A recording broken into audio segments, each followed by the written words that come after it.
Mahkamah Konstitusi memastikan akan membacakan putusan gugatan syarat batas usia Capres-Cawapres pada Senin esok.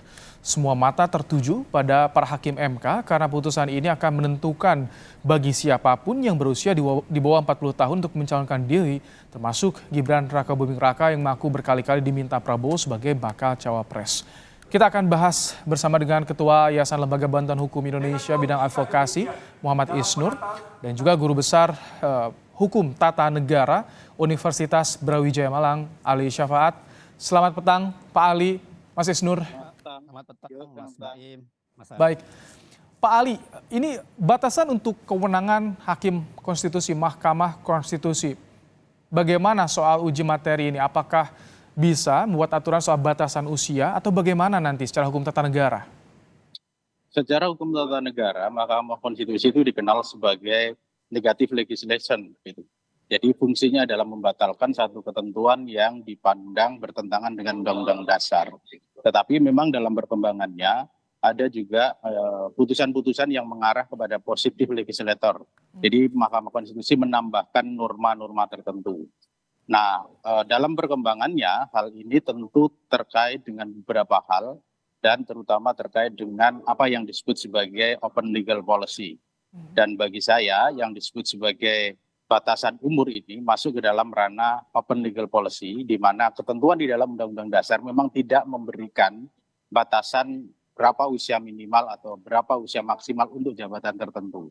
Sehingga hal itu sebetulnya lebih merupakan kewenangan dari pembentuk undang-undang untuk menentukan berapa batasan minimal dan maksimal, bukan kewenangan dari Mahkamah Konstitusi. Sebab ketentuan tentang batasan ini, walaupun dia merupakan open legal policy, juga tidak melanggar atau tidak bersifat diskriminatif, karena semua warga negara yang mau menjadi capres maupun cawapres kan ketentuannya bersifat sama. Ini juga lalu tercermin dalam beberapa putusan Mahkamah Konstitusi sebelumnya, karena batasan umur ini kan juga beberapa kali diuji, meskipun itu tidak terkait dengan capres dan cawapres, terkait dengan profesi yang lain, dan Mahkamah Konstitusi secara konsisten itu menyatakan itu sebagai open legal policy. Pak Ali, jadi kalau misalkan esok ada putusan yang membatalkan dari yang diuji materinya, itu bagaimana kalau misalkan putusan dibatalkan itu seperti apa nanti hasilnya? Atau yang bisa dibacanya?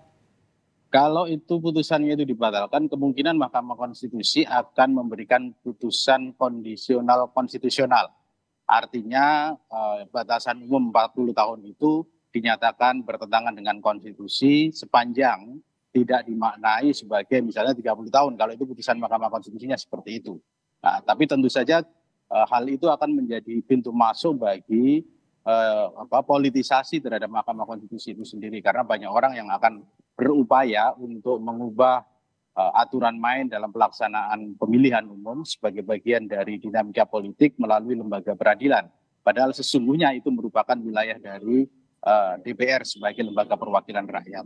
Oke, Mas Isnur, banyak dari publik yang mengkritisi soal jelang putusan esok ini. Bagaimana Mahkamah Konstitusi jika nanti putusan justru bertentangan dengan yang diharapkan publik? Ya, pertama gini Mas Baim, YLBHI ini memantau MK sangat lama karena kita dulu mendorong juga pendiriannya. Dan dalam sejarah panjang MK ini kami memantau ada banyak tindakan atau hal-hal yang tidak baik dalam sejarah MK. Ada 2 hakim MK yang diputus melanggar kena tindak pidana korupsi, Pak Akhil Muchtar, Pak Oto Akbar. Ada hakim MK juga yang bahkan sekarang menjabat ya, Pak Arief Hidayat sama Pak Guntur yang diputus melanggar etik gitu. Ada juga putusan-putusan tadi Mas Ali menjelaskan seharusnya MK kalau sudah punya putusan yang panjang harusnya konsisten. Tapi juga ada Pak Ali, misalnya soal KPK. Itu kan ada banyak putusan MK yang sebelum-sebelumnya 2006 sampai 2011 yang menyatakan bahwa KPK itu independen dan dia coraknya yudikatif. Tapi di periode hakim yang sekarang 2017, 18, 20 menyatakan KPK di bawah eksekutif. Dan yang terakhir adalah kecurigaan masyarakat ya terkait karena ketua MK yang sekarang adalah adik ipar dari presiden. Jadi bagi saya kekhawatiran warga masyarakat akan upaya intervensi di MK itu wajar. Apalagi terakhir kita tahu di kasus putusan Undang-Undang Cipta Kerja ada hakim yang membatalkan undang-undang, Pak Aswanto, di-recall di tengah jalan oleh DPR. Jadi praktik-praktik intervensi itu ada dan nyata di MK. Dan masyarakat memantau itu. Nah, sehingga ketika ada konteks sekarang, ketika sebuah Bisa partai diawasi diuji, tidak kan kalau misalkan masyarakat bisa mengawasi, bisa juga melalui Majelis Kehormatan MK, Mas Isnur? iya, itu sudah kita coba laporkan, Pak. Ketika ada peristiwa Ketua MK menjadi adik ipar Presiden, karena kami memandang ini potensial konflik kepentingan, mengganggu independensi, mengganggu integritas, mengganggu ketidakberpihakan saat pengujian undang-undang. Harusnya Pak Ketua MK sejak awal sudah mengundurkan diri karena dia berpotensi konflik kepentingan dalam banyak kasus, bukan hanya sekarang saja, tapi banyak undang-undang yang lain. Itu sudah kami sampaikan sejak lama.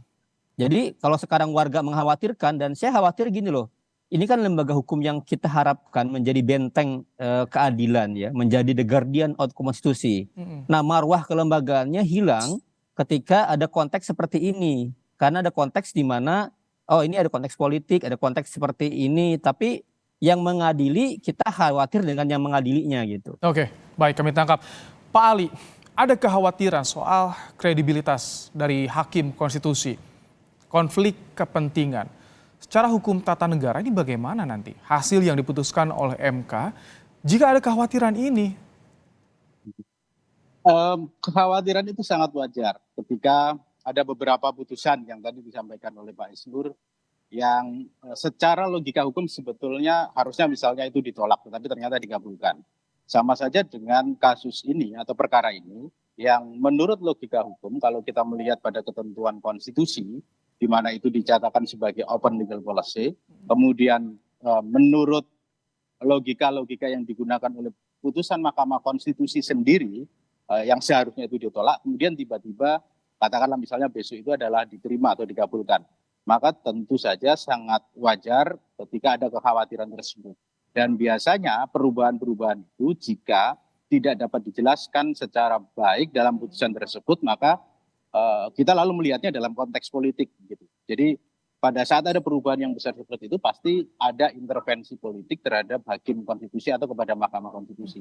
Nah pada saat itu maka marwah dari Mahkamah Konstitusi yang semula itu disebutkan sebagai manifestasi dari prinsip demokrasi, jadi membatasi demokrasi politik yang ada tawar-menawar dan sebagainya berdasarkan. Walaupun soal intervensi ini sudah dibantah juga oleh Menko Polhukam, jamin tidak ada intervensi. Tentu saja kita melihat pada fakta begitu, jadi tidak hanya lalu berupa pernyataan kan seperti itu. Jadi pada saat ada perubahan besar, kemudian ternyata tiba-tiba berubah dengan logika yang tidak mendasar. Tentu saja itu akan membuat kita semua menyatakan bahwa itu pasti ada intervensi begitu, dan itu akhirnya akan menurunkan kepercayaan masyarakat terhadap Mahkamah Konstitusi. Jadi harus mengadu pada siapa menurut Anda kalau misalkan Mas Baim, ya gimana Mas Isnur? Ya. Masyarakat semakin curiga saat Ketua MK itu komentar di luar pengadilan. Ada forum yang di luar pengadilan dan dia komentar soal batasan usia cawapres atau capres, yang seolah-olah dalam komentar itu mendorong pengubahan usia gitu. Itu dalam kode etik hakim MK nggak boleh. Kita hakim MK berkomentar tentang hubungan ya perkara yang yang sedang dan yang sudah diputus. Jadi ini sebenarnya dalam konteks walaupun itu tidak secara langsung pada pokok perkara, namun ada tersirat ke arah sana, itu yang Anda simpulkan. Betul. Hakim MK itu kan sangat negarawan, sangat penting menjaga citra dan marwahnya. Nah, ketika ada hakim MK apalagi ketua yang dicurigai punya relasi keluarga ya dengan presiden, berkomentar tentang undang-undang yang sedang diuji. Baik. Nah ini nampak sekali masyarakat memandang ada potensi konflik kepentingannya gitu. Baik, Pak Ali, kalau seperti itu tadi banyak kekhawatiran dari masyarakat soal kritik juga disampaikan. Bagaimana harus mengadu pada siapa untuk bisa menjaga kredibilitas hakim konstitusi ini, Pak Ali? Kalau secara legal formal tentu saja kepada Majelis Kehormatan Hakim Konstitusi yang di dalam MK juga kemudian ada Dewan Etik. Jadi kita itu mengadunya ke sana. Tetapi seingat saya hal itu juga sudah pernah dilakukan dan belum ada respon dari Majelis Kehormatan Mahkamah Konstitusi. Tapi mudah-mudahan saja ketika itu kemudian diadukan oleh masyarakat sipil, banyak yang mengadukan itu akan direspon oleh Majelis Kehormatan Hakim Konstitusi. Gitu. Dari Anda, Mas Isnur, sempat juga ke Majelis Kehormatan dan mengadukan persoalan ini? Ya, bahkan kita pernah menggugat revisi Undang-Undang MK yang terbaru itu. Karena revisi Undang-Undang MK terbaru itu memposisikan hakim MK dapat jabatan yang privilege, perpanjangan otomatis, kemudian jaminan bahwa dia terus-menerus selama 15 tahun atau maksimal 75 tahun. Dan hakim MK yang kita gugat sedang undang-undangnya menguji juga, itu kita laporkan waktu itu. Baik. Tapi kan ini kan problemnya etik ini nggak punya kekuatan yang maksimal. Hakim etik dibentuk oleh ketua MK. Baik. Kan jadi lucu gitu. Sekarang kalau ketua MK-nya nggak mau memeriksa atau membentuk majelis etik, ya nggak terbentuk, Mas. Ini tapi proses uji di MK tengah berlangsung, Pak Ali. Jadi apa yang ingin Anda ingatkan kepada hakim konstitusi agar ini hasil yang diputuskan betul-betul suara dari rakyat, mencerminkan keinginan dari rakyat nih, Pak Ali? Kami mengingatkan bahwa Mahkamah Konstitusi merupakan produk dari reformasi, gitu. Semangat reformasi, agenda reformasi untuk membatasi kekuasaan, untuk mengimbangi demokrasi berdasarkan pada prinsip-prinsip hukum. Ketika lalu putusan itu tidak dibuat atas dasar prinsip-prinsip hukum, ketika putusan itu dibuat hanya semata-mata misalnya untuk memenuhi keinginan politik tertentu, maka sesungguhnya para hakim konstitusi, Mahkamah Konstitusi telah mengkhianati semangat dari reformasi itu sendiri. Oke. Mas Isnur, soal politisasi, kan banyak partai politik saat ini masih menunggu soal putusan MK untuk menentukan capres-cawapresnya. Bagaimana Anda melihat kaitan dari dua hal ini, soal hukumnya, Jadi gini, politiknya juga? Iya kan di pasal 1 ayat 3 konstitusi itu kita negara hukum. Jadi hukum itu harus sebagai panglima. Bukan ketika ada kepentingan politik, hukumnya dipaksakan, diperkosa, diubah-ubah demi kepentingan kekuasaan. Harus seperti itu. Tapi praktik yang kita lihat sekarang adalah menuju ya bahwa ketika ada kehendak kekuasaan, kehendak politik, hukum itu dibuat, diubah sesuka-suka. Termasuk hakim MK. Ketika hakim MK 5 orang membatalkan undang cipta kerja, DPR ya merecall Hakim Aswanto. Itu kan nyata di mana kekuasaan kehakiman menjadi kekuasaan yang tidak independen. DPR dan pemerintah bisa kemudian bermain-main di seleksi dan penggantian hakim MK. Nah, ini membahayakan sekali. Baik. Kenapa? Karena itu menggoyang ya prinsip dasar dari tatanan negara kita. Dan itu tidak boleh terjadi ya untuk di kasus Tidak yang boleh ini. terjadi. Tidak boleh, karena nanti masyarakat jadi kehilangan harapan. Baik. Masyarakat bisa memandang bahwa pengadilan bisa diubah suka-suka gitu. Kita tunggu besok seperti apa hasil dari putusan Mahkamah Konstitusi soal batas usia capres-cawapres di pemilu 2024. Terima kasih Pak Ali. Mas Isnur telah menyampaikan pandangannya dalam program Kompas Petang sore hari ini.